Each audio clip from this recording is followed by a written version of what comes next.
Hello everybody. तो आप लोगों की डिमांड पे हम फिर से एक अगले चैप्टर के साथ आ गए हैं एनसीईआरटी रिकॉल के, that is biomolecules. It's a very important chapter आप लोगों के लिए और थोड़ा सा कंफ्यूजिंग भी लगता है बच्चों को, तो पूरा डिटेल में हम यहाँ पे डिस्कस कर लेने वाले हैं।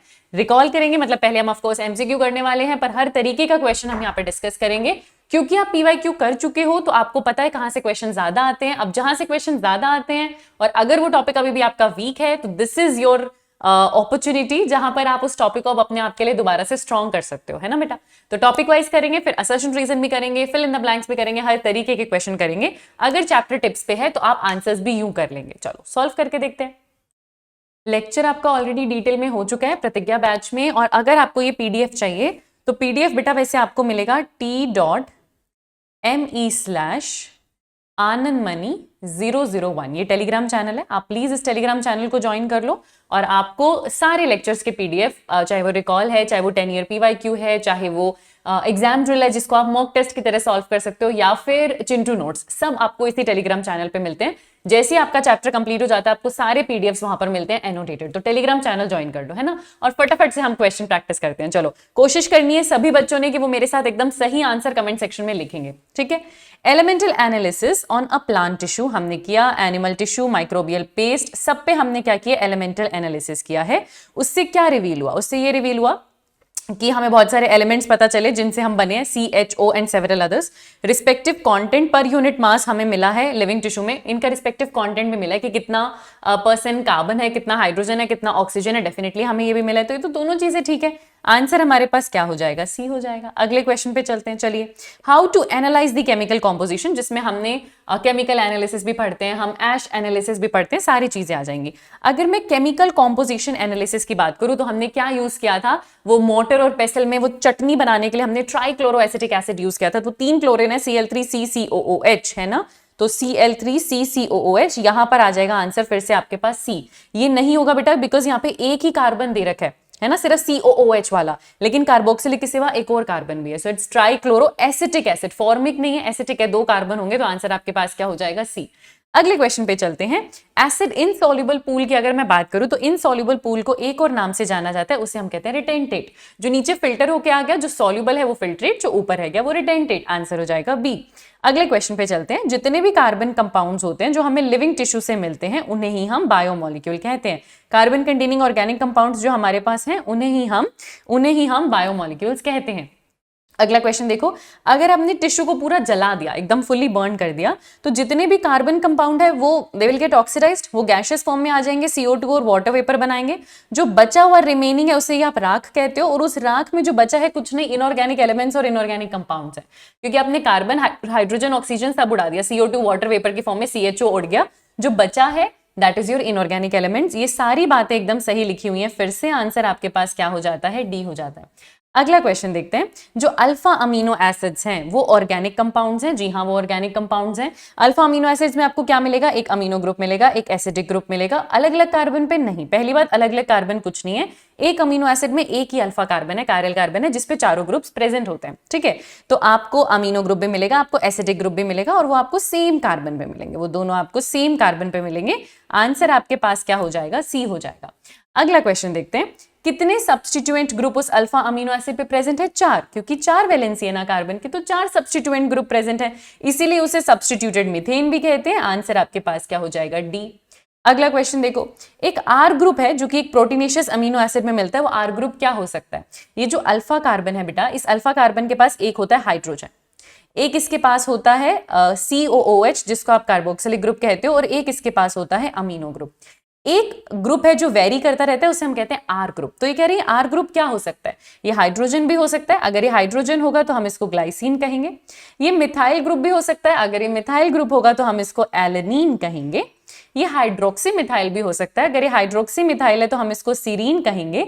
और ये सारे ही एग्जाम्पल्स हम तो एनसीईआरटी में पढ़ते हैं, तो आंसर हमारे पास क्या हो जाएगा, D। अगला क्वेश्चन देखते हैं। Number of amino carboxyl and R functional group क्या डिटरमाइन करता है। अगर देखो एक अमीनो एक कार्बोक्सिल तो है, एंड दी R ग्रुप नहीं लिखना चाहिए, मतलब R ग्रुप में जो फंक्शनल ग्रुप है, हाँ ठीक है वो ठीक लिखा हुआ है कि ये तो फिक्स है अमीनो और कार्बोक्सिलिक, अमीनो से बेसिसिटी आ रही है, कार्बोक्सिलिक से एसिडिटी आ रही है। R जो फंक्शनल ग्रुप है उसमें अगर और ज्यादा अमीनो ग्रुप होंगे तो वो बेसिक हो जाएगा। अगर ज्यादा कार्बोक्सिलिक ग्रुप होंगे तो वो एसिडिक हो जाएगा, और सेम नंबर रहेगा तो न्यूट्रल हो जाएगा। तो इससे चार्ज डिसाइड हो रहा है, इससे पोलैरिटी का पता चल रहा है, एसिडिक है, बेसिक है या न्यूट्रल है। तो आपको इन तीनों चीजों के बारे में ही पता चल रहा है कि या तो एसिडिक है या बेसिक है या न्यूट्रल है। तो आंसर हमारे पास क्या हो जाएगा, डी। अगला क्वेश्चन देखते हैं, विच of the following group of amino acid is aromatic. Aromatic में 3 एग्जांपल आते हैं, याद रखना है, टायरोसिन, ट्रिप्टोफैन, फिनाइल एलेनिन। तो ग्लूटामिक एसिड उसमें नहीं आता, ग्लूटामिक एसिड उसमें नहीं आता, टायरोसिन, फिनाइल एलेनिन ठीक है। आंसर हमारे पास क्या हो जाएगा, ए। बहुत बढ़िया, आगे चलो, which of the following determine ionisable nature of amino acid. तो जो आयनाइजेबल नेचर है वो जो दोनों फंक्शनल ग्रुप है, अमीनो ग्रुप और कार्बोक्सिलिक ग्रुप, दोनों की वजह से है। तो ये दोनों की वजह से है, तो ऑफकोर्स आंसर आपके पास क्या हो जाएगा, ए। अगला क्वेश्चन देखते हैं, the solutions of different dash, the dash of amino acid changes. जैसे जैसे उस सॉल्यूशन का पीएच बदलेगा, अमीनो एसिड का चार्ज भी बदलेगा। अगर उसका पीएच एसिडिक है तो वो प्रोटॉन ले लेता है अमीनो एसिड, वो प्रोटोनेट हो जाता है पॉजिटिव चार्ज का। अगर बेसिक मीडियम में है तो वो अपना H+ दे देता है, डी प्रोटोनेट हो जाता है, नेगेटिव हो जाता है। अगर सेम पीएच में एस pKa तो वो ज्विटर आयन बनाता है जिसमें इक्वल पॉजिटिव और नेगेटिव चार्जेस प्रेजेंट होते हैं, ठीक है। तो यस, डिफरेंट पीएच में अमीनो एसिड का क्या चेंज हो जाता है, क्या अमीनो एसिड का पीएच चेंज होता है या स्ट्रक्चर। देखा जाए तो हमें स्ट्रक्चर पे ज्यादा फोकस करना चाहिए कि स्ट्रक्चर चेंज हो रहा है, क्योंकि आयंस चेंज हो रहे हैं, कभी वो H+ ले रहा है, कभी दे रहा है। तो डिफरेंट पीएच में स्ट्रक्चर चेंज होता है। आंसर आपके पास क्या हो जाएगा, B. Lipids could be dash fatty acid, simple fatty acid भी हो सकते हैं, और they can have a carboxylic group attach to the R group also. सही बात है, ठीक है। ये एक सिंपल फैटी एसिड हो सकते हैं।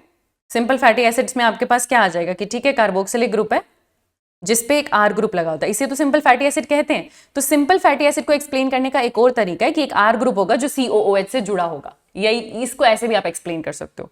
तो आर ग्रुप से कौन जुड़ा हुआ है, कार्बोक्सिलिक ग्रुप। तो ऑफकोर्स आई थिंक आंसर हमारे पास क्या हो जाएगा, डी हो जाएगा, है ना बेटा। अगला क्वेश्चन देखते हैं, पामिटिक एसिड में कार्बोक्सिलिक कार्बन को भी गिन लो तो टोटल कार्बन कितने हैं, 16। याद रखना, एनसीईआरटी का डेटा है कि ऐसे आपके पास, और वैसे भी सैचुरेटेड है, तो अगर मैं लिखूं यहाँ पे तो CH2 कितने हो जाएंगे, 13, 14, 15, और उससे जुड़ा होगा एक COOH, है ना। वैसे यहाँ पर लिख देते हैं 14, क्योंकि जो लास्ट वाला होगा वो तो CH3 होगा। तो एक कार्बन ये 15 और एक ये 16, इन सबको मिला के टोटल कितना हो जाता है, 16। आंसर आपके पास क्या होगा, ए। वहीं अगर मैं बात करूं एरिकिडोनिक एसिड की तो टोटल कार्बन होते हैं 20। दोनों डेटा हमको याद रखना है, यहां पर आंसर क्या हो जाएगा, ए। अगले क्वेश्चन पे चलते हैं, जो एरिकिडोनिक एसिड है उसमें टोटल कार्बन कितने हो जाएंगे, 20। ये 2 डेटा एनसीईआरटी देती है और दोनों ही डेटा हमको याद रखना होता है। How many of the following is esterified glycerol, simple fatty acid भी हो सकता है, और आपके पास एस्टेरिफाइड ग्लिसरॉल भी हो सकता है। ग्लिसरॉल भी अपने आप में लिपिड है, फैटी एसिड भी अपने आप में लिपिड है, दोनों को ज्वाइन कर दोगे एस्टर बॉन्ड से तो जो एस्टेरिफाइड ग्लिसरॉल बनाओगे वो भी लिपिड है। अगर एक ग्लिसरॉल के साथ एक फैटी एसिड है तो उसे मोनोग्लिसराइड कहते हैं, 2 फैटी एसिड है तो उसे डाइग्लिसराइड कहते हैं, 3 फैटी एसिड है तो उसे ट्राइग्लिसराइड कहते हैं, और थोड़े कॉम्प्लेक्स स्ट्रक्चर्स में आपके पास म्यूरामिक एसिड आ रहा है, लिग्निन आ रहा है, सुबेरिन आ रहा है। अच्छा, तो ये बाकी, लेकिन वो तीनों एस्टेरिफाइड ग्लिसरॉल नहीं है, ये तीनों बच्चे एस्टेरिफाइड ग्लिसरॉल नहीं है, पहले तीनों थे। तो आंसर आपके पास क्या हो जाएगा, डी। आंसर आपके पास क्या हो जाएगा, डी हो जाएगा। अगला क्वेश्चन देखते हैं बच्चा, फोस्फोलिपिड की बात करूं तो फोस्फोलिपिड में एक फोस्फोरस ग्रुप भी प्रेजेंट होता है और एक फोस्फोराइलेटेड ग्रुप भी प्रेजेंट है। सही बात है, सिर्फ फोस्फोरस नहीं है, सिर्फ फोस्फोरिक एसिड नहीं है। मतलब अगर इस तरीके से ग्लिसरॉल प्रेजेंट है, मैं बोलूं कि यहां पर एक आपके पास जो है COOH ग्रुप यहां पे इस तरीके से प्रेजेंट होता है ना। आप एस्टर बॉन्ड किस तरीके से बनाते हो कि इस कार्बन के पास अपना OH है और यहाँ पर COOH है, तो फिर पानी हट जाता है, H2O हट जाता है और एक ऑक्सीजन रह जाता है जो कि इस तरीके से यहाँ पर बाइंड करता है, जो कि आपका फिर एस्टर ग्रुप बनाता है, और इस COOH से जुड़ा होता है एक R1। सिमिलरली यहाँ पर आपको मिलेगा R2, ठीक है। और लेकिन जो तीसरा ग्रुप है, इस बार यहाँ पे कार्बोक्सिलिक एसिड ना होकर इस बार यहाँ पर फोस्फोरिक एसिड है, इस बार यहां पर फोस्फोरिक एसिड है इस तरीके से, और उससे जुड़ा हुआ अपने पास फिर से एक स्ट्रक्चर होता है। तो सिर्फ फोस्फोरस नहीं है, फोस्फोराइलेटेड ग्रुप भी यहां पर प्रेजेंट है, और वो कंप्लीट ग्रुप क्या दे रखे हैं एनसीईआरटी में, कंप्लीट कर दूं इस स्ट्रक्चर को आपके लिए। पहली बात तो यहाँ पर सॉरी बेटा, डबल बॉन्ड ऑन नहीं होगा, यहाँ पर OH होगा, और इधर इस तरीके से आपके पास CCC वाला कंपाउंड यहाँ पर प्रेजेंट होता है। ये आपके पास फोस्फोलिपिड है। तो ये देखो, फोस्फोरस भी है और फोस्फोराइलेटेड ग्रुप भी है, दोनों चीजें ही प्रेजेंट है। तो आंसर आपके पास क्या हो जाता है, सी। आंसर आपके पास क्या हो जाता है, सी। अगला क्वेश्चन देखते हैं, एडेनिन एस्टेरिफाइड विद शुगर। अब आप फोस्फेट नहीं ले रहे, शुगर है, पेंटोज शुगर है और उसके साथ नाइट्रोजनस बेस है, तो क्या न्यूक्लियोसाइड कहलाता है। और एडेनिन अब न्यूक्लियोसाइड है तो नाइट्रोजनस बेस होता तो एडेनिन बोलते, अब वो न्यूक्लियोसाइड है तो एडिनोसिन कहेंगे, तो नाम यहां पर क्या हो जाएगा, बी, दैट इज एडिनोसिन। क्योंकि हम किसकी बात कर रहे हैं बच्चे, हम न्यूक्लियोसाइड की बात कर रहे हैं। अगर मैं बोलूं यहाँ पे शुगर के साथ मैंने फोस्फेट भी ऐड कर दिया तब वो न्यूक्लियोटाइड हो जाएगा, तब हम उसको एडिनाइलिक एसिड कहेंगे। तो यहां पर आंसर मेरे पास क्या हो जा रहा है, बी। अगला क्वेश्चन देखते हैं, हम प्राइमरी और सेकेंडरी मेटाबोलाइट में आ रहे हैं, इस पे पीवाईक्यू बहुत ज्यादा हमने देखे। एल्केलॉइड है, फ्लेवेनॉइड है, रबर है, एसेंशियल ऑयल है, ड्रग्स है, कलर पिगमेंट है, सेंट है, गम्स है एंड स्पाइसेस है। इसमें से कितने प्राइमरी मेटाबोलाइट है, एक भी नहीं, ये सारे सेकेंडरी मेटाबोलाइट है। एक भी प्राइमरी मेटाबोलाइट नहीं है, ये सब हम सेकेंडरी मेटाबोलाइट में पढ़ते हैं, इनका कोई फिजियोलॉजिकल रोल नहीं है, पर ये ह्यूमन वेलफेयर में काम करते हैं। आंसर हो जाएगा डी।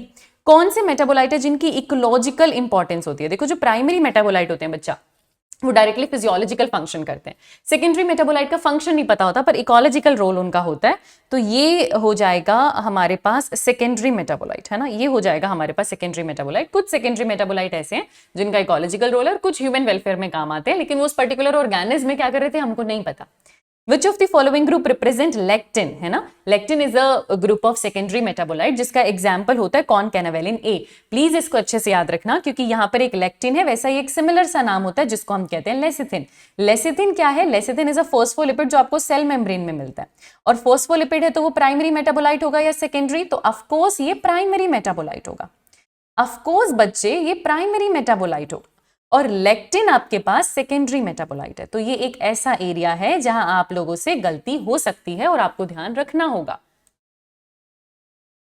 ठीक है, अगले क्वेश्चन पे चले हम, जिसके साथ हम प्रोटीन में एंट्री कर रहे हैं।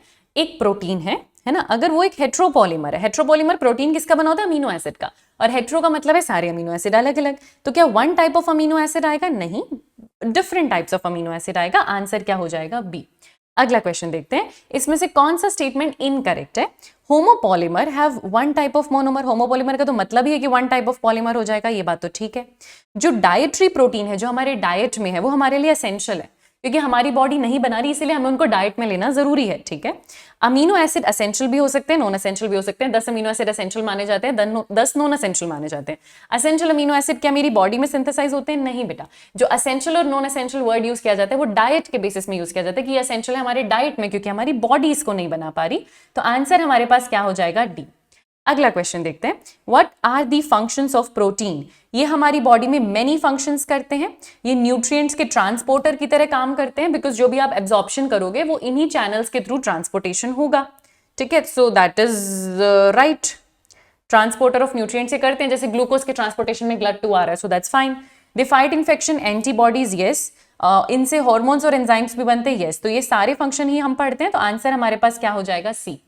अगला क्वेश्चन देखो, सबसे ज्यादा अबंडेंट एंजाइम जो एनिमल वर्ल्ड में आपको मिलने वाला है is dash, while in whole of biosphere is dash. देखो यहाँ ना वर्ड एंजाइम नहीं यूज करना चाहिए था, इनको प्रोटीन वर्ड यूज करना चाहिए था, that would have been more correct. The most abundant protein जो आपको एनिमल वर्ल्ड में मिलता है वो कोलेजन होता है, और पूरे बायोस्फीयर में सबसे अबंडेंट एंजाइम जो कि अगेन प्रोटीन का बना है वो रुबिस्को होता है, वो रुबिस्को होता है ना। तो आंसर तो सी होगा, आंसर सी होगा, but collagen is not an enzyme, तो the better word would be protein. Answer आपके पास हो जाएगा सी, आंसर आपके पास हो जाएगा सी। अगला क्वेश्चन देखते हैं जिसके साथ हम एंट्री करें पॉलीसेकेराइड में। पॉलीसेकेराइड में डिफरेंट मोनोसेकेराइड होते हैं, सेम मोनोसेकेराइड होते हैं, ग्लाइकोसिटिक बॉन्ड होते हैं, कुछ भी हो सकता है। अगर वो एक होमोपॉलीसेकेराइड है तो सेम मोनोसेकेराइड होंगे, अगर वो हेट्रोपॉलीसेकेराइड है तो अलग अलग मोनोसेकेराइड होंगे, पढ़ते हैं हम इस बात को। आंसर हमारे पास क्या हो जाएगा, डी। अगला क्वेश्चन देखते हैं, सेल्यूलोज और स्टार्च है ना, होमोपॉलीमर है। एक्चुअली जो आप एनसीईआरटी में पढ़ते हो ना पॉलीसेकेराइड्स, वो पांचों के पांचों होमोपॉलीमर होते हैं बेटा, पांचों के पांचों होमोपॉलीमर रहते हैं, सेल्यूलोज, स्टार्च, सब, ग्लाइकोजन, ठीक है। और ये तीनों ही ग्लूकोज के बने हैं, तो सेल्यूलोज और स्टार्च दोनों किसके बने हैं, दोनों ग्लूकोज के बने हैं। आंसर आपके पास क्या हो जाएगा, ए। फ्रक्टोज से क्या पढ़ते हैं हम, इन्यूलिन। फ्रक्टोज से क्या पढ़ते हैं, इन्यूलिन। एन एसिटाइल ग्लूकोजामीन हमें क्या बनाकर देता है, काइटिन। तो ये कुछ एग्जांपल्स हमको याद रखने हैं। सेल्यूलोज, स्टार्च और ग्लाइकोजन तीनों किसके बने हैं, ग्लूकोज। आंसर क्या हो जाएगा, ए। अगला क्वेश्चन देखते हैं हम यहाँ पे, स्टार्च जो है वो ब्लू कलर देता है आयोडीन से बाइंड करने में, जी हाँ, क्योंकि उसमें हेलिकल पोर्शन होता है। सेल्यूलोज उस आयोडीन को होल्ड नहीं कर सकता क्योंकि उसमें कोई हेलिकल पोर्शन नहीं है। दोनों ही स्टेटमेंट एकदम ठीक है। आंसर आपके पास क्या हो जाता है, बी। अगला क्वेश्चन देखो, जो पेपर बना है प्लांट के पल्प से या जो कॉटन फाइबर है उनमें आपको क्या मिल रहा है? सेल्यूलोज। स्टार्च क्या करता है? प्लांट की एनर्जी स्टोर करने का तरीका है। ग्लाइकोजन क्या है? एनिमल में स्टोर करने का, एनर्जी स्टोर करने का तरीका है। प्लांट पल्प और कॉटन फाइबर में आपको क्या मिलेगा? सेल्यूलोज मिलेगा। आंसर क्या हो जाएगा? बी। अगला क्वेश्चन देखो जिसके साथ हम एंट्री करें न्यूक्लिक एसिड में। Nucleotide has dash chemically distinct compound. Nucleotide में 3 अलग अलग कंपाउंड होते हैं। पहला कंपाउंड होता है पेंटोज शुगर, दूसरा कंपाउंड होता है एक हेट्रोसाइक्लिक नाइट्रोजीनस बेस, और ये दोनों मिलकर बनाते हैं न्यूक्लियोसाइड। और अगर मैं इसमें ऐड कर दूं फॉस्फेट तो ये तीनों मिलकर बनाते हैं न्यूक्लियोटाइड। ये तीनों मिलकर बनाते हैं न्यूक्लियोटाइड। तो न्यूक्लियोटाइड में 3 कंपोनेंट होते हैं। आंसर आपके पास क्या हो जाएगा? सी। अगला क्वेश्चन देखते हैं। एडेनिन में adenine and dash are purines. पहली बात प्यूरिन से सब्स्टिट्यूटेड प्यूरिन बोलते हैं, सब्स्टिट्यूटेड पिरिमिडिन बोलते हैं। तो यहां पर तो सब्स्टिट्यूटेड आएगा। कौन कौन प्यूरिन है? आग, आग लगी है पूरी, है ना। तो एडेनिन और ग्वानिन हम लोग पढ़ते हैं बच्चा, तो वो आंसर हमारे पास क्या हो जाएगा? बी। अगला क्वेश्चन देखते हैं जो कि हमें स्ट्रक्चर्स ऑफ प्रोटीन में लेके जा रहा है। अगर मैं प्रोटीन की बात करूं तो उसके 2 एंड होते हैं, एक लेफ्ट एंड एक राइट एंड। लेफ्ट एंड को फर्स्ट एंड बोला जाता है और वो एंड टर्मिनल होता है क्योंकि उसमें अमीनो ग्रुप है, ठीक है। तो जो लेफ्ट है वो पहला अमीनो एसिड बोला जाता है। In a protein the left end represents first amino acid. पहली बात तो ये, और जो फर्स्ट अमीनो एसिड माना जाता है ना वो अमीनो ग्रुप से शुरू होता है, उसको हम एन टर्मिनल मानते हैं। उसको हम क्या मानते हैं? एन टर्मिनल मानते हैं। तो आंसर हमारे पास क्या हो जाएगा? सी। तो अगले क्वेश्चन में हमसे पूछ रहे हैं in a protein the right end. अगर लेफ्ट वाला फर्स्ट है तो राइट वाला लास्ट होगा। लास्ट होगा, फर्स्ट तो होगा नहीं। और लास्ट में सी टर्मिनल आता है बेटा। लास्ट में आपके पास सी टर्मिनल कार्बोक्सिलिक ग्रुप की वजह से बना हुआ आता है। तो आंसर आपके पास यहां पर क्या हो जाएगा? डी। अगला क्वेश्चन देखते हैं। The long protein chain is also folded upon itself। लंबी सी जो प्रोटीन चेन है that is also folded upon itself like a hollow woolen ball। ऐसे प्रोटीन के स्ट्रक्चर को हम बोलते हैं टर्शरी स्ट्रक्चर। तो आंसर आपके पास क्या हो जाएगा? सी। अगला क्वेश्चन देखते हैं। यहां पर अगर आप इस स्ट्रक्चर को देखेंगे तो ये आपके पास क्या है? अल्फा हेलिक्स है। अल्फा हेलिक्स सेकेंडरी स्ट्रक्चर होता है बेटा, और ये जो अपने ऊपर घूमी हुई है like a hollow woollen ball, ये आपके पास टर्शरी स्ट्रक्चर है। तो पहला स्ट्रक्चर सेकेंडरी है, दूसरा स्ट्रक्चर टर्शरी है। आंसर हमारे पास क्या हो जाएगा? बी। अगला क्वेश्चन देखते हैं। प्रोटीन पॉलीपेप्टाइड और subunits arranged with respect to each other of a protein otherwise called the. एक पॉलीपेप्टाइड नहीं है, बहुत सारी पॉलीपेप्टाइड्स हैं, उसकी बहुत सारी सब यूनिट है जो एक दूसरे के रिस्पेक्ट में अरेंज्ड है। तो ये सबसे लास्ट स्ट्रक्चर कहलाता है। इसको हम कहते हैं क्वाटिनरी स्ट्रक्चर, जहां पे मोर देन 1 पॉलीपेप्टाइड प्रेजेंट होती हैं। तो आंसर हमारे पास क्या हो जाएगा? सी। अगला क्वेश्चन देखो। डैश सब units of alpha type and dash of beta type together constitute the human haemoglobin. Human haemoglobin एक क्वाटिनरी प्रोटीन का स्ट्रक्चर होता है जिसमें 4 प्रोटीन की चेन होती है। 2 अल्फा होती है बेटा, 2 बीटा होती है। तो अल्फा भी हमारे पास 2 है, बीटा भी हमारे पास 2 है। आंसर हमारे पास क्या आ जाएगा? बी। अगला क्वेश्चन देखते हैं। हम यहाँ पे हम एंजाइम्स में एंट्री ले रहे हैं। मैक्सिमम क्वेश्चन हमें एंजाइम्स के देखने को मिलेंगे। राइबोजाइम, इट्स एन एंजाइम जो कि किसका बना है? आरएनए का, यानी कि न्यूक्लिक एसिड का। तो आंसर आपके पास क्या हो जाएगा? डी हो जाएगा। अगला क्वेश्चन देखते हैं। आपको डिफरेंस बताना है इनऑर्गेनिक कैटलिस्ट और एंजाइम कैटलिस्ट के बीच में। इनऑर्गेनिक कैटलिस्ट लो टेम्परेचर पर एफिशिएंटली वर्क करते हैं। नहीं, इनऑर्गेनिक कैटलिस्ट का तो फंडा ये है बेटा, टेम्परेचर बढ़ाते जाओ फंक्शनिंग बढ़ती जाएगी। तो 10% रूल आप पढ़ते हो, है ना, सॉरी 10 डिग्री रूल आप पढ़ते हो, डबल थंब रूल जिसको बोलते हैं, कि हर 10 डिग्री पे एंजाइम की एफिशिएंसी डबल हो जाती है और हर 10 डिग्री कम करने पर एंजाइम की एफिशिएंसी हाफ हो जाती है। तो यही आप लोग पढ़ते हो। तो लो टेम्परेचर तो होने नहीं वाला। They work efficiently at high temperature, yes, लेकिन वहीं अगर एंजाइम होता, इनऑर्गेनिक कैटलिस्ट ना होता, आपकी बॉडी का एंजाइम होता, वो हाई टेम्परेचर पर डेफिनेटली डैमेज हो जाता, कुछ माइक्रोब्स को छोड़ के, क्योंकि उनको हाई टेम्परेचर यानी कि सल्फर स्प्रिंग में रहना आता है। ये स्टेटमेंट एकदम ठीक है। आंसर आपके पास क्या हो जाएगा? बी। स्टेटमेंट एकदम ठीक है। आंसर क्या हो जाएगा? बी। सी स्टेटमेंट में देखो फिर से लिख रहे हैं कि इनऑर्गेनिक कैटलिस्ट हाई टेम्परेचर पर एफिशिएंट नहीं है। ये तो फिर से गलत बात हो गई ना। तो आंसर क्या हो जाएगा? बी। आपको एक्टिव साइट के लिए करेक्ट स्टेटमेंट बताना है। एक्टिव साइट एंजाइम की वो साइट होती है जिसमें सबस्ट्रेट आकर फिट करता है। Enzyme catalyst through active site show low rate, ये तो गलत हो जाएगा। अगर आपका एंजाइम कैटलिस्ट की तरह काम कर रहा है और एक्टिव साइट पे कोई बैठा है तो रेट तो हाई हो जाएगी ना। इट फॉर्म्स बाय क्रेविसेस और pockets made by primary protein only, बिल्कुल गलत। एंजाइम प्राइमरी स्ट्रक्चर में है ही नहीं, वो टर्शरी स्ट्रक्चर में आएगा। क्या वो टर्शरी प्रोटीन स्ट्रक्चर में आपको क्रेविसेस एंड पॉकेट्स दिखाई देंगी? जी हाँ। तो आंसर आपके पास क्या हो जाएगा? डी। आंसर आपके पास क्या हो जाएगा? डी। अगला क्वेश्चन देखते हैं। हम केमिकल रिएक्शन से क्वेश्चन कर रहे हैं। फिजिकल चेंज और केमिकल रिएक्शन में क्या फर्क होता है? तो फिजिकल चेंज में शेप जरूर बदलती है पर बॉन्ड्स ब्रेक नहीं करते, ये बात ठीक है। जैसे कि स्टेट ऑफ मैटर चेंज होना, पानी चाहे लिक्विड फॉर्म में है, चाहे बर्फ है, चाहे भाप है, चाहे वेपर है, चाहे आइस है, लेकिन वो H2O के बॉन्ड्स H2O के बॉन्ड्स ही रहेंगे, तो ये भी बात ठीक है। आइस, वाटर, वाटर वेपर, ये बात भी ठीक है। तो आंसर आपके पास क्या हो जाएगा? डी। अगला क्वेश्चन देखते हैं। Chemical change differ from physical change in. Chemical change में हमेशा there is a dissociation of bond and there is a formation of new bond. तो आंसर आपके पास क्या हो जाएगा? C. There is no difference in both. ये तो गलत है कि केमिकल और फिजिकल चेंज में कोई डिफरेंस नहीं होता, ये कहना चाह रहे हैं, तो ये तो गलत है ना। तो नए बॉन्ड्स बन रहे हैं, पुराने बॉन्ड्स टूट रहे हैं। आंसर आपके पास क्या हो जाएगा? सी। अगला क्वेश्चन देखते हैं। अगर मैं स्टार्च का हाइड्रोलिसिस करूं तो स्टार्च ग्लूकोज का बना है। स्टार्च को अगर आप ग्लूकोज में तोड़ रहे हो तो ये क्या है? क्या ये एक ऑर्गेनिक केमिकल रिएक्शन है? क्या ये इनऑर्गेनिक केमिकल रिएक्शन है? पहली बात, आप बॉन्ड्स ब्रेक कर रहे हो तो ये फिजिकल चेंज तो नहीं है, ये केमिकल रिएक्शन है। और ये कौन सी केमिकल रिएक्शन है? ग्लूकोज एक ऑर्गेनिक मॉलिक्यूल है, तो ये ऑर्गेनिक केमिकल रिएक्शन है। आंसर आपके पास क्या हो जाएगा? बी। आंसर आपके पास क्या हो जाएगा? बी। अगला क्वेश्चन देखो, आपको करेक्ट स्टेटमेंट यहां पे बताना है। Rate can be called velocity if the direction is not specific. नहीं बेटा, वेलोसिटी उसको तब कहोगे जब डायरेक्शन स्पेसिफिक है, ये तो इनकरेक्ट है। Rate of physical and chemical process are not influenced by temperature, ये कहना भी गलत है क्योंकि टेम्परेचर तो डेफिनेटली उसको इन्फ्लुएंस करता है, ठीक है। Catalyst reaction, catalyzed reaction proceeds at rates vastly lower than the uncatalyzed। गलत है ना बेटा, अगर वो रिएक्शन कैटेलाइज्ड है, उसके पास कैटलिस्ट है, तो रिएक्शन की स्पीड बढ़ेगी, लोअर थोड़ी होगी, हायर होगी। Catalysed reaction they proceed at a rate vastly higher, उनकी स्पीड बहुत ज्यादा होगी। आंसर आपके पास क्या आ जाता है? डी। अगला क्वेश्चन देखते हैं, आपको करेक्ट स्टेटमेंट बताना है। हर 10 डिग्री सेल्सियस टेम्परेचर बढ़ाने पर रेट डबल होता है, ये मैंने आपको बताया था, स्टेटमेंट ठीक है। रेट 1/4 से डिक्रीज करता है अगर मैं 10 डिग्री सेल्सियस टेम्परेचर कम करती हूँ, नहीं बेटा, हाफ। हर 10 डिग्री बढ़ाने पर डबल, हर 10 डिग्री कम करने पर हाफ, तो ये तो गलत है। When enzyme catalysed reaction are observed the rate would be vastly lower, फिर से लोअर नहीं होगा, हायर होगा। तो करेक्ट मेरे पास क्या हो जाता है? यहाँ पे ए हो जाता है। अगला क्वेश्चन देखते हैं, मैच करना है। एल्कोहल का बनना है ना, तो एल्कोहल तो ईस्ट बना के दे देगा, ठीक है, मैं इसको 2 से मैच कर सकती हूँ। पायरुविक एसिड का बनना, तो पायरुविक एसिड एरोबिक कंडीशन में भी बनता है, बिल्कुल बनता है, मतलब glycolysis, aerobic, anaerobic. Pyruvic acid तो ग्लाइकोलिसिस में ही बन जाएगा ना, तो नॉर्मल ह्यूमन सेल की एरोबिक कंडीशन में बन जाएगा। लैक्टिक एसिड जो बनता है वो एनारोबिक कंडीशन में बनता है और स्केलेटल मसल्स में बनता है। तो बी का 3 होगा, सी का 1 होगा। आंसर आपके पास क्या आ जाएगा यहाँ पे? डी। आंसर क्या आ जाएगा यहाँ पे? डी।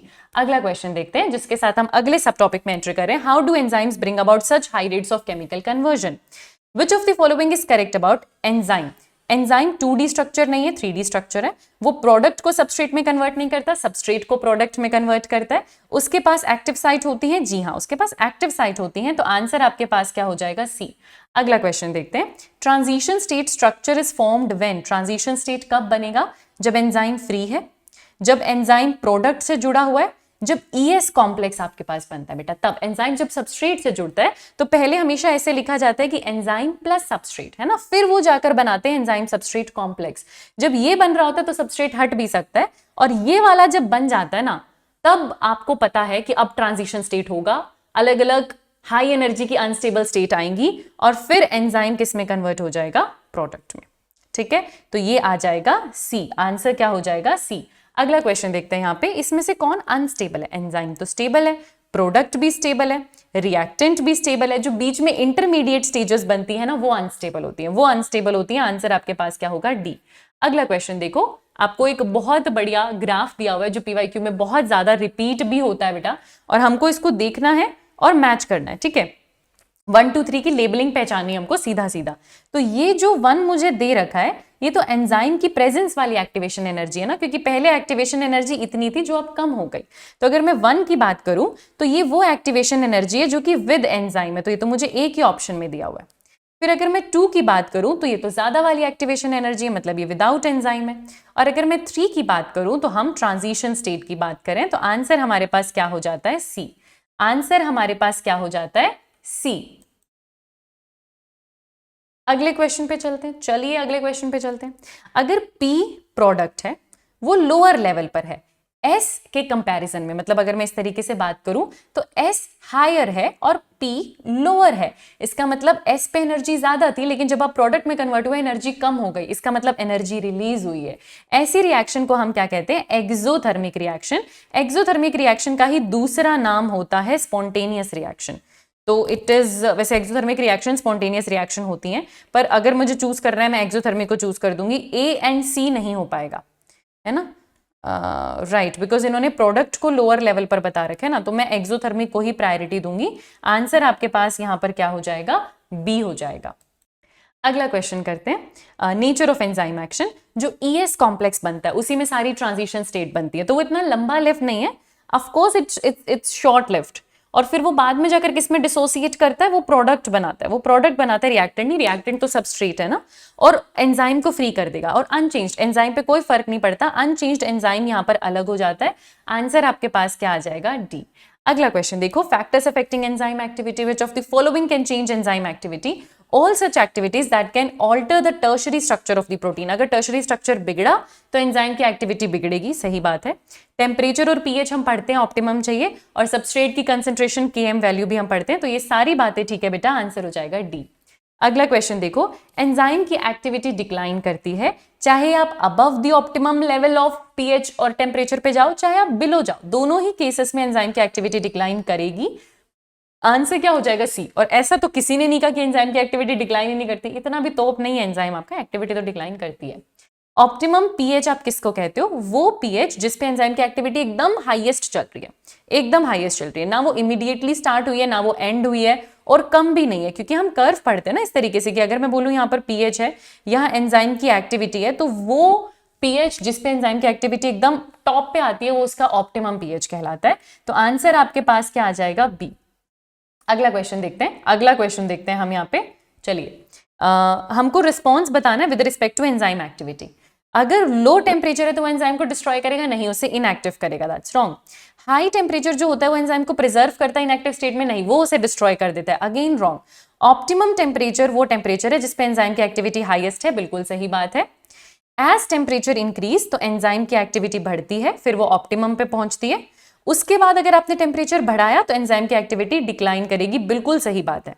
जैसे जैसे टेम्परेचर बढ़ता है एंजाइम की एक्टिविटी जीरो होती है, ऐसा तो नहीं है, बढ़ेगी ना धीरे धीरे, जीरो तो नहीं है, ठीक है, तो ये तो गलत हो जाएगा। तो 3 और 4 करेक्ट है, 3 और 4 करेक्ट है, तो आंसर आपके पास क्या आ जाता है? डी आ जाता है। अगला क्वेश्चन देखते हैं, जब पीएच बढ़ता है, एक बार के लिए जब पीएच बढ़ता है तो एंजाइम की एक्टिविटी भी धीरे धीरे बढ़ती है। कॉन्स्टेंटली इंक्रीज, डिक्रीज होगा नहीं, नो इफेक्ट होगा नहीं। इंक्रीज है तब तक इंक्रीज है जब तक कि ऑप्टिमम पर ना आ जाए, और फिर डिक्रीज है। सबसे बढ़िया बात डी ऑप्शन में लिखी हुई है, तो आंसर मेरे पास क्या हो जाएगा? डी। अगला क्वेश्चन देखते हैं, अगर मैं सबस्ट्रेट की कंसेंट्रेशन बढ़ाऊं तो वेलोसिटी पर क्या असर पड़ता है? आप कर्व देखते हो बेटा सबस्ट्रेट की कंसेंट्रेशन और वेलोसिटी वाला, तो कुछ इस तरीके से वो कर्व बनाया होता है। तो अगर आप सबस्ट्रेट की कंसेंट्रेशन बढ़ाते हो तो वेलोसिटी बढ़ती है, कॉन्स्टेंटली नहीं बढ़ती, एक टाइम के बाद आकर स्टेबल हो जाती है।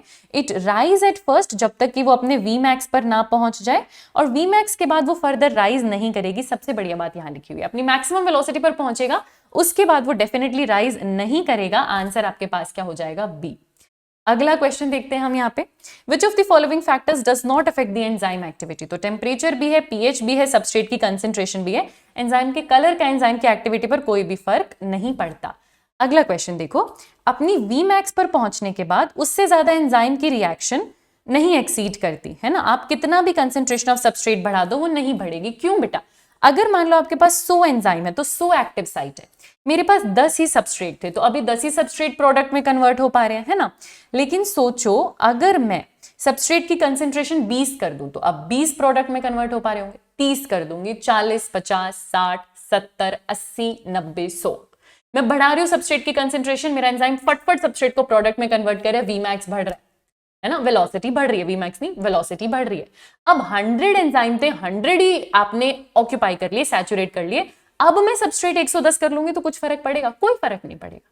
तो वो अप टू अ लेवल ही हो सकता है बेटा, उसके बाद क्यों नहीं होगा? क्योंकि उसके बाद enzyme molecule are fewer than the substrate molecule, मतलब आप सबस्ट्रेट बढ़ जाएगा, एंजाइम कम है, तो ये बात गलत नहीं लिखी हुई, सही लिखी हुई है, ठीक है। अच्छा जी, सैचुरेशन हो गया सारे एंजाइम का, कोई फ्री एंजाइम बचा ही नहीं जो सबस्ट्रेट से जुड़े, सही बात लिखी हुई है, ठीक है, तो आंसर में दोनों ही करेक्ट है। आंसर आपके पास क्या हो जाएगा, यहाँ पे सी हो जाएगा। अगला क्वेश्चन देखो, जब बाइंडिंग केमिकल एंजाइम की एक्टिविटी को शट ऑफ करे, कोई केमिकल है वो जुड़ा और एंजाइम की एक्टिविटी शट ऑफ हो गई, मतलब क्या हुआ है, पहली बात तो इनहिबिशन हुआ है, और इस केमिकल को क्या कहोगे, इनहिबिटर कहोगे। जो आपके एंजाइम को रोक रहा है, उसकी एक्टिविटी को खत्म कर रहा है, उसे इनहिबिटर कहोगे।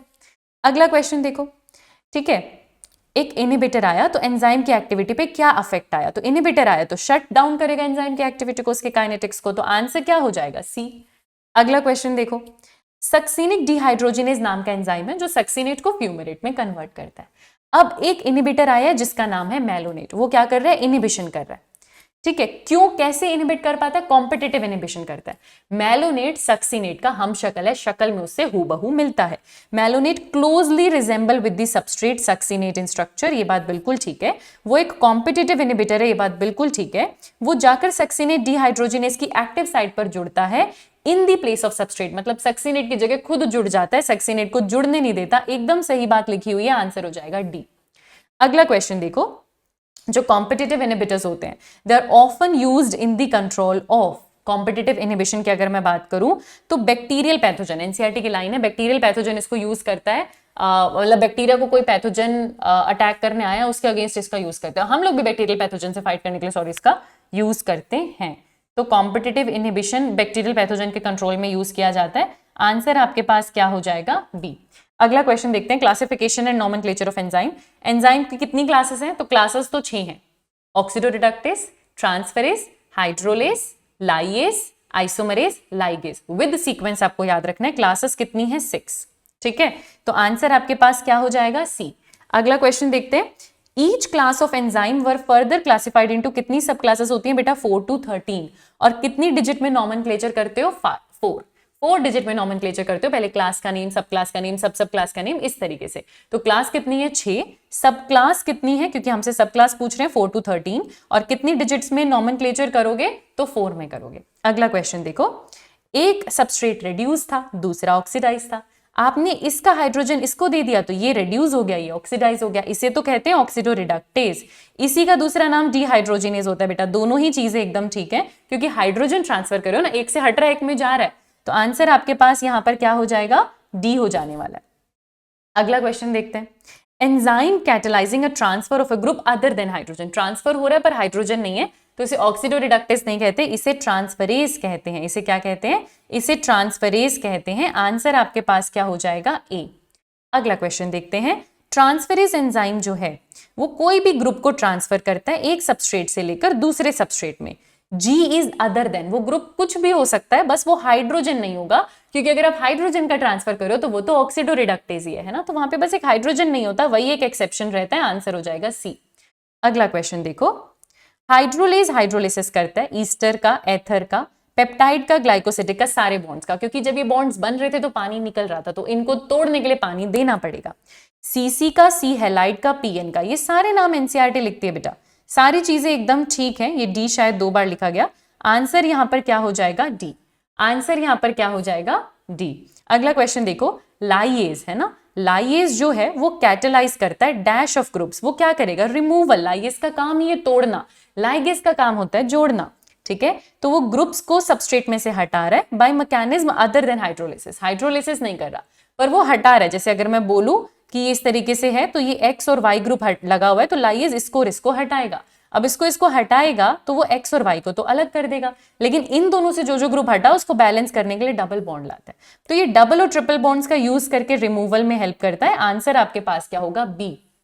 अगला क्वेश्चन देखो, आइसोमेरेज इंटर कन्वर्जन करवाता है हर तरीके के आइसोमर का, चाहे वो ऑप्टिकल है, चाहे वो जियोमेट्रिकल है, चाहे वो पोजिशनल है। तीनों का ही नाम एनसीईआरटी लिखती है, ऑप्टिकल भी, जियोमेट्रिकल भी, पोजिशनल भी, फंक्शनल भी, सारे आइसोमर्स यहां पर होंगे। आंसर हो जाएगा डी। अगला क्वेश्चन देखते हैं, 2 कंपाउंड को जोड़ना है, तोड़ना है तो लाइएज, जोड़ना है तो लाइगेज, याद रखना बेटा। आंसर हो जाएगा सी। अगला क्वेश्चन देखो, ये लास्ट सब टॉपिक है इस चैप्टर का, जिसका नाम है कोफैक्टर। कोफैक्टर जो होते हैं वो प्रोटीनेशियस पार्ट नहीं होते, वो नॉन प्रोटीनेशियस पार्ट होते हैं ना। वो सबस्ट्रेट से जुड़ते हैं, ठीक है, एंजाइम से जरूर जुड़ते हैं, पर वो उसको कैटालिटिकली रिटार्ड नहीं, कैटालिटिकली ज्यादा एक्टिव बनाते, रिटार्ड नहीं करते ना। तो आंसर आपके पास क्या हो जाएगा, बी हो जाएगा। अगला क्वेश्चन देखते हैं यहाँ पे, how many kind of cofactors may be identify. हम कितने तरीके के कोफैक्टर्स जानते हैं, 3। एक प्रोस्थेटिक ग्रुप जानते हैं, एक कोएंजाइम जानते हैं, एक मेटल आयन जानते हैं, तो हम 3 कोफैक्टर जानते हैं। आंसर क्या हो जाएगा? सी, है ना। आंसर क्या हो जाएगा यहाँ पे? सी। अगले क्वेश्चन में हमें क्या करें बेटा कि cofactors are dash and apoenzyme are dash. Apoenzyme proteinaceous part होता है और उससे जो जुड़ा होता है नॉन प्रोटीन पार्ट वो कोफैक्टर कहलाता है ना। तो ये होता है नॉन प्रोटीन, ये होता है नॉन प्रोटीन। तो ये नॉन प्रोटीन है और ये प्रोटीन है, तो आंसर क्या हो जाएगा? डी। अगला क्वेश्चन देखते हैं। जो प्रोस्थेटिक ग्रुप है वो ऑर्गेनिक कंपाउंड है। पहली बात, वो ऑर्गेनिक कंपाउंड है, इनऑर्गेनिक तो नहीं है। बाकी कोफैक्टर से इसलिए उसको आइडेंटिफाई कर सकते हो क्योंकि वो टाइटली बाउंड करता है आपके एपोएंजाइम से। कैसे बाउंड करता है?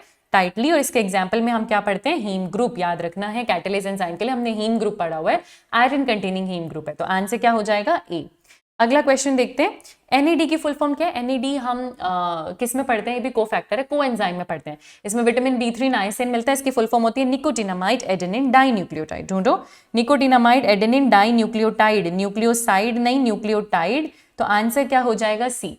अगला क्वेश्चन देखते हैं। अगर मैं किसी कोफैक्टर को उस एंजाइम से हटा दूं तो क्या होगा? एंजाइम काम कर देना बंद कर देगा, उसको उसकी कैटालिटिक एक्टिविटी बिल्कुल लॉस्ट हो जाएगी। रिड्यूस कुछ नहीं होगी बेटा, सीधा खत्म, है ना। तो आंसर आपके पास क्या हो जाएगा? ए। इसके साथ आपने सारे एमसीक्यू खत्म कर लिए। अब हम अगले टॉपिक पे चल रहे हैं जो कि है असर्शन रीजन। देखिए असर्शन रीजन को, असर्शन कह रहा है in the solution of different pH, अलग अलग पीएच है तो अमीनो एसिड का स्ट्रक्चर चेंज होता है। बिल्कुल होता है, क्योंकि उसके पास 2 ग्रुप हैं, अमीनो और कार्बोक्सिलिक, और उनका आयनाइजेबल नेचर है। तो अलग अलग पीएच में आयन ले रहे हो, H+ ले रहे हो, दे रहे हो। तो रीजन भी एकदम सही उसको एक्सप्लेन कर रहा है। आंसर हो जाएगा ए। इसी की वजह से तो स्ट्रक्चर चेंज हो जाता है ना, कभी H+ ले रहे हो, कभी दे रहे हो। तो यही दोनों रिस्पॉन्सिबल है ना। आंसर होगा ए। अगला असर्शन रीजन कह रहा है कि मेरे पास 8 अमीनो एसिड है जिन्हें मैं असेंशियल अमीनो एसिड कहती हूँ ह्यूमंस के लिए, और 2 सेमी असेंशियल होते हैं। बात ठीक है बेटा, जो 10 असेंशियल मैंने आपको बताया था ना, उसमें से 8 पूरे असेंशियल होते हैं, 2 सेमी असेंशियल होते हैं। और जो असेंशियल है क्या वो मेरी बॉडी में सिंथेसाइज हो रहे हैं? नहीं, मैंने आपको बताया था असेंशियल मतलब essential in diet. And why essential in diet? क्योंकि बॉडी नहीं बना रही। तो असर्शन ठीक है पर रीजन फॉल्स है। आंसर आपके पास क्या हो जाता है यहाँ पे? सी। अगला क्वेश्चन देखते हैं। जिंक जो है वो कार्बोक्सी पेप्टिडेज के लिए एक एपोएंजाइम है। नहीं बेटा, वो कोफैक्टर है, वो कोफैक्टर है, वो एपोएंजाइम नहीं है। Completely catalytically active enzyme together with its bound prosthetic group, क्या उसे हम एपोएंजाइम कहते हैं? नहीं। अकेला जो प्रोटीनेशियस पार्ट होता है उसे एपोएंजाइम कहते हैं। जो कंप्लीट एंजाइम होता है उसे तो होलो एंजाइम कहते हैं, उसे तो होलो एंजाइम कहते हैं। और यहां पर एपो एंजाइम नहीं, यहां पर कोफैक्टर बोलना था। दोनों ही स्टेटमेंट गलत हैं। तो assertion is also false and reason is also false, दोनों फॉल्स हैं। इसको थोड़ा सा करेक्ट कर लेना, है ना।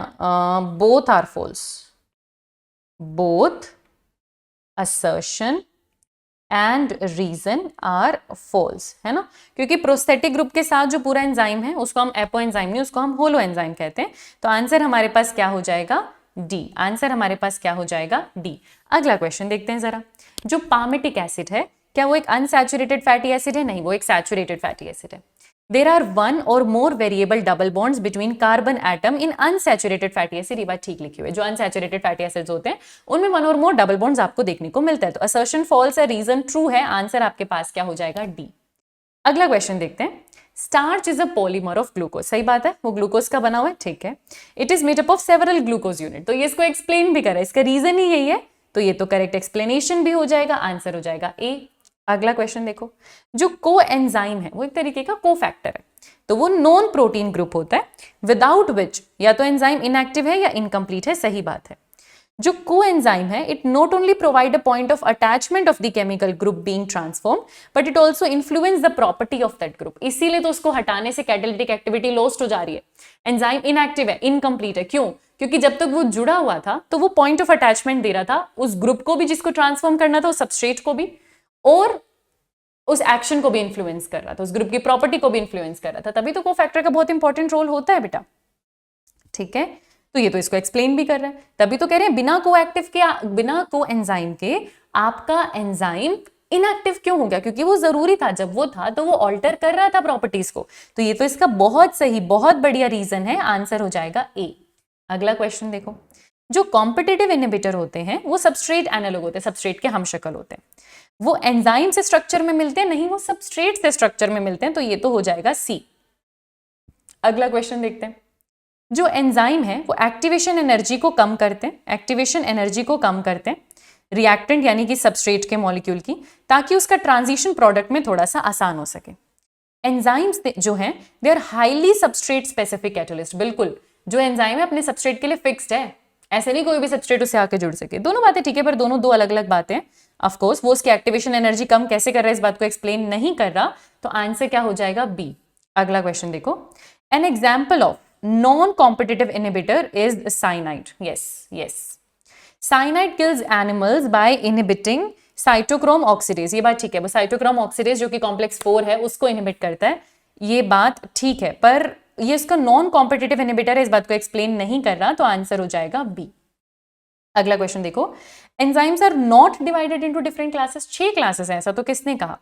सारे enzyme, all enzymes catalyse the different reaction. हाँ, जो 6 की 6 क्लास है सारी अलग अलग रिएक्शन को कैटलाइज करेंगी, तो असर्शन फॉल्स है, रीजन ट्रू है, आंसर हो जाएगा डी। हम एंट्री लेते हैं इसके साथ फिल इन द ब्लैंक्स में। चलो, तो पहला फिल इन द ब्लैंक्स हमको क्या कह रहा है? If the tissue is fully burn, तो जो ऐश रह जाती है उसमें तो सारे के सारे इनऑर्गेनिक एलिमेंट्स हैं। हमने ऐसा क्वेश्चन किया था। इनऑर्गेनिक एलिमेंट्स, इनऑर्गेनिक कंपाउंड्स आपको देखने को मिलेंगे। अगर मैं अमीनो एसिड की बात करती हूँ, तो जो सेंट्रल कार्बन होता है जिसपे अमीनो ग्रुप भी है, जिसपे एसिडिक ग्रुप भी है, उसको ही अल्फा कार्बन कहा जाता है, कायरल कार्बन कहा जाता है। अमीनो एसिड क्या है? दे आर सब्सटीट्यूटेड मीथेन, क्योंकि मीथेन क्या है? CH4, तो चारों H हटा दो, सब्सटीट्यूट कर दो, इसलिए उसको सब्सटीट्यूटेड मीथेन कहते हैं। जो एक वेरिएबल ग्रुप है जो अल्फा कार्बन पर मिलता है अमीनो एसिड में, उसको R ग्रुप कहते हैं। एक तो देखो H है, एक अमीनो ग्रुप है, एक कार्बोक्सिलिक ग्रुप है, जो बचा हुआ है वो R ग्रुप है। अगर मैं यहाँ पर R ग्रुप है ना, प्रोटीनेशियस अमीनो एसिड में, अगर वो हाइड्रोजन है तो उस अमीनो एसिड को बोलते हैं ग्लाइसिन। ये दुनिया का सबसे सिंपल अमीनो एसिड है, सिंपलेस्ट अमीनो एसिड भी कहते हैं, क्योंकि आपने R को किससे रिप्लेस कर दिया? हाइड्रोजन से। लिपिड्स की अगर मैं बात करूं तो पानी में सॉल्युबल नहीं होते बेटा, पोलर नहीं है ना, तो वाटर इनसॉल्युबल में आएगा, ऑर्गेनिक सॉल्वेंट्स में सॉल्युबल होते हैं। ठीक है। जो फैटी एसिड होता है उसके पास 2 ग्रुप होते हैं, एक R ग्रुप होता है और एक COOH जिसको हम कहते हैं कार्बोक्सिलिक ग्रुप। तो ये 2 ग्रुप प्रेजेंट होते हैं। अगर फैटी एसिड के पास एक या एक से ज्यादा डबल बॉन्ड है कार्बन कार्बन एटम्स के बीच में, तो उसे अनसैचुरेटेड कहेंगे। अगर डबल बॉन्ड्स नहीं है तो उसे सैचुरेटेड कहते हैं। अगर डबल बॉन्ड्स है, पता नहीं क्यों पेंसिल ऐसे कर रही है भाई, अगर उसके पास डबल बॉन्ड्स हैं तो उसे हम अनसैचुरेटेड फैटी एसिड कहते हैं। इसके एग्जाम्पल में एरिकिडोनिक एसिड आएगा। ठीक है। जो ट्राई हाइड्रोक्सी प्रोपेन है वो ग्लिसरॉल का दूसरा नाम है। ग्लिसरॉल में 3 कार्बन और 3 हाइड्रोक्सिल ग्रुप, तो ट्राई हाइड्रोक्सी प्रोपेन हो जाएगा। लिपिड्स जो होते हैं इनको हम फैट और ऑयल में क्लासिफाई करते हैं on the basis of melting point. Oil का मेल्टिंग पॉइंट कम है, इसीलिए तो वो सर्दियों में भी लिक्विड फॉर्म में आपको देखने को मिल जाता है। ठीक है।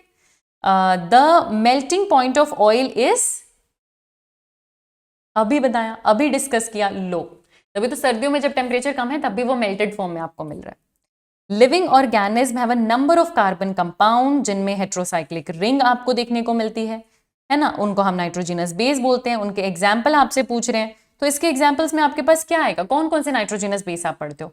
एडेनिन पढ़ते हो और ग्वानिन पढ़ते हो, ये दोनों तो आपके पास प्यूरिन होते हैं। उसके सिवा साइटोसिन पढ़ते हो, थाइमीन पढ़ते हो, यूरेसिल पढ़ते हो, ये तीनों आपके पास पिरामिडिन होते हैं। यही तो पढ़ते हैं हम, रिवाइज भी हो गया पूरा का पूरा, बहुत बढ़िया। नाइट्रोजिनस बेस और शुगर, ये दोनों चीजें एक साथ न्यूक्लियोसाइड बनाती हैं। और अगर मैं इसमें फॉस्फेट ग्रुप भी ऐड कर दूं तो इसको न्यूक्लियोटाइड कहते हैं। एनिमल वर्ल्ड का सबसे अबंडेंट प्रोटीन कोलेजन है और पूरे बायोस्फीयर का सबसे अबंडेंट एंजाइम रुबिस्को है। ऐसा क्वेश्चन हमने किया है। पॉलीसेकेराइड जो कि स्टोर हाउस ऑफ एनर्जी है प्लांट और टिश्यू के अंदर, वो स्टार्च होता है ना। प्लांट टिश्यू में जो एनर्जी स्टोर कर रहा है वो स्टार्च की फॉर्म में कर रहा है, हमारे अंदर ग्लाइकोजन की फॉर्म में करता है। इन्यूलिन जो है it's a polymer of fructose, है ना। वो किसका बना है? तो वो फ्रक्टोज का बना है, बीटा डी फ्रक्टोज, 1-2 लिंकेज होती है इसके अंदर। आर्थ्रोपोडा का एक्सोस्केलेटन काइटिन का बना है और काइटिन जो है वो खुद एन एसिटाइल ग्लूकोजामीन का बना हुआ है, तो यहां पर क्या हो जाएगा? काइटिन। जो डीऑक्सीराइबोज शुगर होती है वो डीएनए में होती है, जो राइबोज शुगर होती है वो आरएनए में होती है, हम जानते हैं। अगर डीएनए की बात करूं तो जो उसकी बैकबोन है वो किसकी बनी हुई है? तो उसमें नाइट्रोजिनस बेसिस है और उसमें शुगर है। और अगर उसमें शुगर है और उसमें फॉस्फेट है, उसमें शुगर है और उसमें फॉस्फेट है, और जो उसके बीच के स्टेप्स हैं वो नाइट्रोजिनस बेसिस ने बनाए हुए हैं। तो यहां पर आपको क्या मिल रहा है? एक शुगर मिल रही है, दूसरा फॉस्फेट ग्रुप मिल रहा है। अगला क्वेश्चन देखते हैं, द डिस्टेंस पर बेस पेयर इन अ बी डीएनए। अगर मैं बी डीएनए की बात करूं तो हम दो बेस पेयर के बीच में 3.4 एंगस्ट्रॉम या फिर 0.34 नैनोमीटर ये पढ़ते हैं हम, है ना। इसीलिए तो पूरे पिच की लेंथ 34 एंगस्ट्रॉम या 3.4 नैनोमीटर की होती है। द फर्स्ट अमीनो एसिड जो आपको पेप्टाइड चेन में दिखाई देता है वो शुरुआत एन से है ना। तो पेप्टाइड चेन में जो पहला अमीनो एसिड होता है, सबसे पहला अमीनो एसिड, उसको एन टर्मिनल का अमीनो एसिड भी बोला जाता है, क्योंकि अमीनो ग्रुप है ना तो वो एन टर्मिनल है, तो वो वाले अमीनो एसिड को एन टर्मिनल का अमीनो एसिड भी कहा जाता है।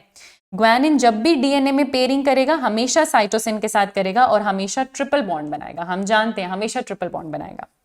कुछ न्यूक्लिक एसिड एंजाइम की तरह भी बिहेव करते हैं, उनका नाम है राइबोजाइम। जब आरएनए एंजाइम की तरह बिहेव कर रहा था हमने पढ़ा है, उसे कहते हैं राइबोजाइम। एक्टिव साइट जो होती है एंजाइम की वो डैश होती है जिसमें सबस्ट्रेट आकर फिक्स हो जाता है, वो एक पॉकेट सी होती है, क्रेविसेस या पॉकेट्स, बार बार हम नाम पढ़ रहे थे ना, तो वो पॉकेट होती है जिसमें जाकर सबस्ट्रेट चुपचाप फिक्स हो जाता है। जो इनऑर्गेनिक कैटलिस्ट होते हैं वो हाई टेम्परेचर पर, कहां पे ज्यादा काम करेंगे, अगर आपने उनको हाई टेम्परेचर दिया, लेकिन आपका एंजाइम डैमेज हो जाएगा अगर आपने उसको हाई टेम्परेचर दिया। तो इनऑर्गेनिक कैटलिस्ट हाई टेम्परेचर पर काम कर पाता है, एंजाइम नहीं। बढ़िया तरीके से बिना ऑप्शंस देखे बहुत सारे थ्योरी पार्ट रिवाइज हो जाएगा। डैश इज दस an important quality of enzyme जो हमें थर्मोफिलिक ऑर्गेनिज्म से मिले। थर्मोफिलिक ऑर्गेनिज्म से मिले तो वो हाई टेम्परेचर पर स्टेबल है वो एंजाइम, तो उसको बोलते हैं थर्मोस्टेबिलिटी या फिर थर्मल स्टेबिलिटी। उस एंजाइम के पास जो प्रॉपर्टी है उस प्रॉपर्टी को कहा जाता है थर्मल स्टेबिलिटी। अगला क्वेश्चन देखते हैं, inhibition of succinic dehydrogenase can be inhibited by malonate. Succinate की जगह मैलोनेट आ गया, वो उसके सबस्ट्रेट से रिजेंबल करता है और सबस्ट्रेट का नाम क्या है, सक्सिनेट। सबस्ट्रेट का नाम क्या है, सक्सिनेट, मैंने बताया था आपको। Prosthetic groups are dash compound, तो ये ऑर्गेनिक कंपाउंड है जिनको हम बाकी कोफैक्टर से डिस्टिंग्विश कर सकते हैं बिकॉज ये टाइटली बाउंड करते हैं अपने एंजाइम से, है ना। जो को एंजाइम होता है वो लूजली बाउंड करता है, जो प्रोस्थेटिक ग्रुप होता है वो टाइटली बाउंड करता है, तो ये बात तो ठीक है। अगले क्वेश्चन पे चलते हैं जरा। हाई टेम्परेचर से एंजाइम की एक्टिविटी डिस्ट्रॉय हो जाएगी क्योंकि प्रोटीन, एंजाइम प्रोटीन का बना है और प्रोटीन हीट में ना डीनेचर हो जाता है, तो ऑफ कोर्स अगर आप उसको हाई टेम्परेचर दोगे तो एंजाइम की एक्टिविटी डेफिनेटली डिस्ट्रॉय हो जाएगी, ठीक है।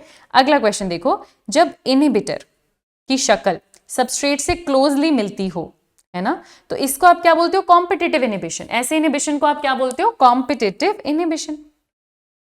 और अगर शक्ल ना मिलती हो फिर भी वो एंजाइम की एक्टिविटी को रोक रहा हो तो इसे हम कहते हैं नॉन कॉम्पिटिटिव इनहिबिशन।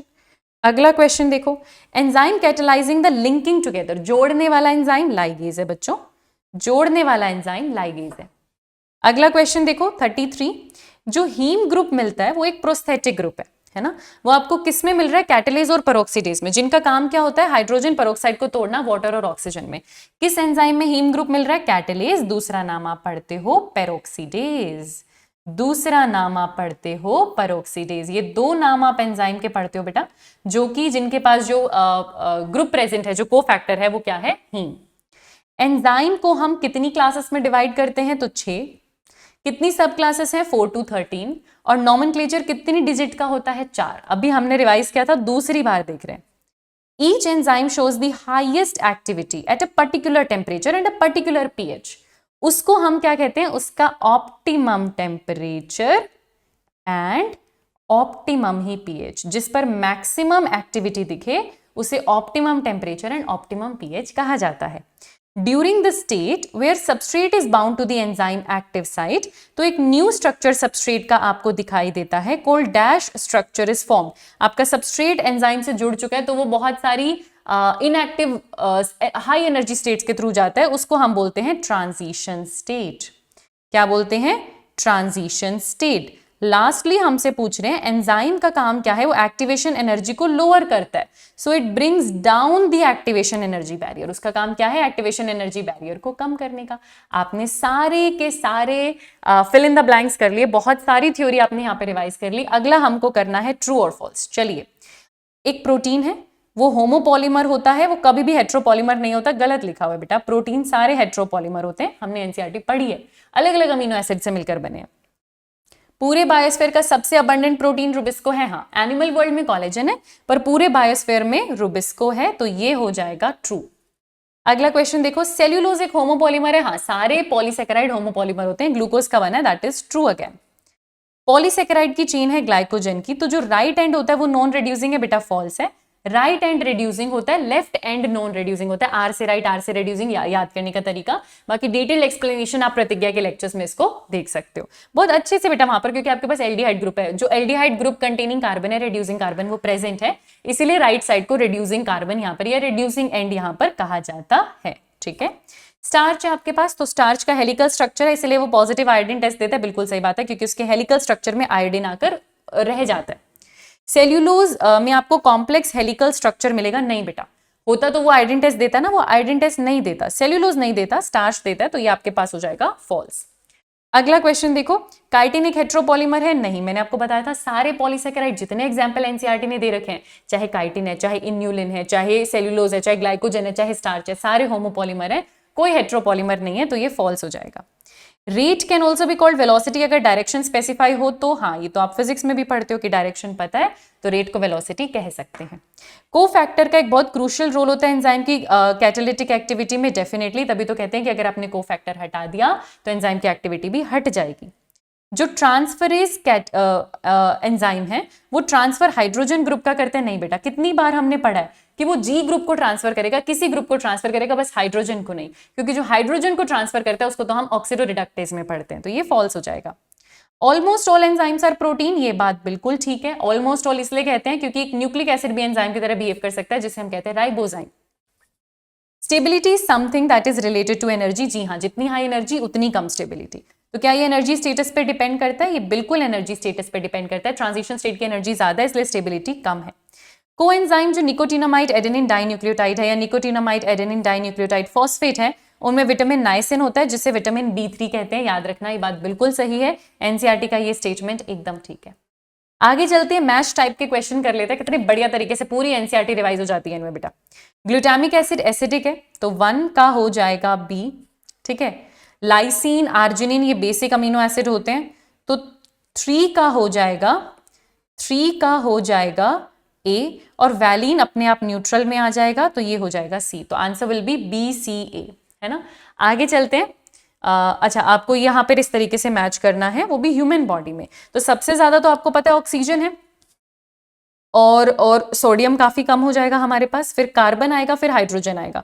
तो ऑक्सीजन तो सबसे ज्यादा है, कार्बन आपको 18.5 मिलता है, फिर हमारे अंदर नाइट्रोजन होता है, फिर हाइड्रोजन होता है। हाइड्रोजन काफी कम है हमारे पास, 0.5, और सबसे कम हमारे पास सोडियम है 0.2। तो यही होना चाहिए कि कार्बन को हम मैच कर देंगे B से, हाइड्रोजन को हम मैच कर देंगे C से, ऑक्सीजन सबसे ज्यादा है हमारे अंदर, याद रखना, और सबसे कम सिलिकॉन होता है हमारे अंदर, है ना। ओके, तो ये हो जाएगा A, और सोडियम कम है, डेफिनेटली कम है, तो ये हो जाएगा D, ठीक है। आगे चलते हैं, चलिए। थाइमिडीन की अगर मैं बात करूं तो थाइमीन नाइट्रोजन बेस है, लेकिन जब मैं थाइमिडीन कहती हूँ तो मैं नाइट्रोजन बेस नहीं कहती, मैं न्यूक्लियोसाइड कहती हूँ। तो ये न्यूक्लियोसाइड है, जब नाम के पीछे एसिड लग जाता है तो वो न्यूक्लियोटाइड बन जाता है। Cholesterol is a derived lipid, और ग्लाइसिन सबसे सिंपल अमीनो एसिड है। तो जो थाइमिडीन है वो तो न्यूक्लियोसाइड है, जो ग्वेनाइलिक एसिड है वो न्यूक्लियोटाइड है, जो कोलेस्ट्रॉल है वो एक तरीके का लिपिड है, और जो ग्लाइसिन है वो सिंपलेस्ट अमीनो एसिड है। तो ये आपका हो जाएगा आंसर। आगे देखें तो डायग्राम बेस्ड क्वेश्चन है हमारे पास, हमको बॉन्ड्स पहचानने हैं। ये आपकी पेंटोज शुगर है। पेंटोज शुगर जब एडेनिन से जुड़ती है तो शुगर जब बॉन्ड बनाता है ना, वो ग्लाइकोसिटिक बॉन्ड बनाता है, और ये ग्लाइकोसिटिक बॉन्ड शुगर के कार्बन नंबर 1 और प्यूरिन के नाइट्रोजन नंबर 9 के बीच में होता है। तो क्योंकि ये नाइट्रोजन से बनता है तो इसको N ग्लाइकोसिटिक बॉन्ड कहा जाता है। और जो दूसरा बॉन्ड है वो यहां पर इस कार्बन के पास एक OH है और सामने फॉस्फोरिक एसिड आया, मतलब एक एसिड और एल्कोहल के बीच में है। तो ये जो बॉन्ड है इसको फोस्फोएस्टर बॉन्ड कहा जाता है, इसको फोस्फोएस्टर बॉन्ड कहा जाता है। आप इसको एस्टर बॉन्ड या फोस्फोएस्टर बॉन्ड कह सकते हैं, जो एसिड और एल्कोहल के बीच में। ये कंपाउंड आपको पहचानना है यहाँ पे। तो ये 2,4-डाइऑक्सी, इसका पूरा नाम मैं आपको बताऊं बेटा, ये 2,4-डाइऑक्सी है ना। This is 1, this is 2, this is 3, this is 4, this is 5, this is 6. No, actually it doesn't work like that, क्योंकि ये पिरामिडीन है। तो पिरामिडीन में नंबरिंग कुछ इस तरीके से करी जाती है, 3, 4, 5 एंड 6। तो सेकंड नंबर और फोर्थ कार्बन पर आपको 2 ऑक्सी दिख रहे हैं और ये पिरिमिडीन की रिंग है, ये पिरिमिडीन की रिंग है। तो पिरिमिडीन की वो रिंग जिसमें 2 और 4 पर आपको ऑक्सी दिखे वो यूरेसिल का स्ट्रक्चर है, वो यूरेसिल का स्ट्रक्चर है। तो एनसीईआरटी ने वैसे आपको 2 ही स्ट्रक्चर दे रखे हैं, एक एडेनिन का और एक यूरेसिल का। आप ऐसे भी याद रख सकते हो कि अगर 2 रिंग देंगे ना एडेनिन होगा, क्योंकि प्यूरिन में 2 रिंग होती है और पिरिमिडिन में 1 होती है। तो वैसे भी आप याद रख सकते हो, बट ये यूरेसिल का स्ट्रक्चर है, तो ये हो जाएगा हमारे पास आंसर, है ना। आगे देखते हैं, डायग्राम दे रखा है, आपसे पूछ रहे हैं ए क्या है। तो ए वो सबस्ट्रेट की कंसेंट्रेशन है जिसपे एंजाइम की जो वेलोसिटी है वो हाफ ऑफ मैक्सिमम पहुंच चुकी है। इसके लिए एक छोटा सा वर्ड एनसीईआरटी लिखती है, इसको हम कहते हैं केएम, है ना। K M is known as Michaelis Menten's constant. ये 2 साइंटिस्ट थे बेटा, माइकेलिस मेंटन्स कांस्टेंट, ये 2 साइंटिस्ट थे बच्चा, जो ये बोल रहे थे कि सबस्ट्रेट की वो कंसेंट्रेशन जिस पर वेलोसिटी हाफ पहुंच जाए उसे हम केएम कहेंगे, और केएम जितना कम एंजाइम की एक्टिविटी उतनी अच्छी, क्योंकि वो थोड़े से सबस्ट्रेट की कंसेंट्रेशन में भी हाफ ऑफ मैक्सिमम वेलोसिटी पहुंच जा रहा है। तो वो ये कहते थे कि केएम को मैं एंजाइम की एक्टिविटी के इनवर्सली प्रोपोर्शनल बताऊंगा, कि केएम कम तो उस एंजाइम की एफिनिटी अपने सबस्ट्रेट के लिए बहुत ज्यादा। एक्चुअली मैं एक्टिविटी ना लिख के यहाँ पे एफिनिटी लिख देती हूँ कि उसकी एफिनिटी या कन्वर्जन रेट भी ईदर वे बहुत अच्छा है, ठीक है।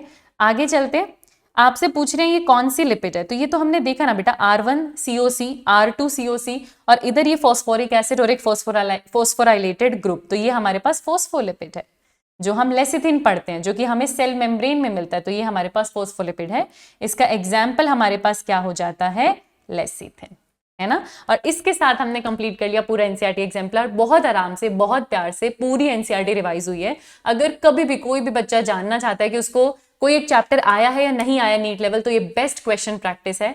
एनसीईआरटी कवर हुई है, नहीं कवर हुई है, क्या क्या गलती है, बहुत आराम से समझ में आ जाता है। टेलीग्राम चैनल ज्वाइन कर लेना, पीडीएफ वहीं मिलेगा। और क्योंकि अब रिकॉल वापस से स्टार्ट हो गया, तो मुझे अच्छी एंगेजमेंट यहाँ पे चाहिए, अच्छा रिस्पॉन्स चाहिए। अगर आपको अगली वीडियो चाहिए तो पढ़ते रहो, सीखते रहो, और मैं आपसे मिलूंगी अगले चैप्टर के साथ। Thank you so much and keep learning.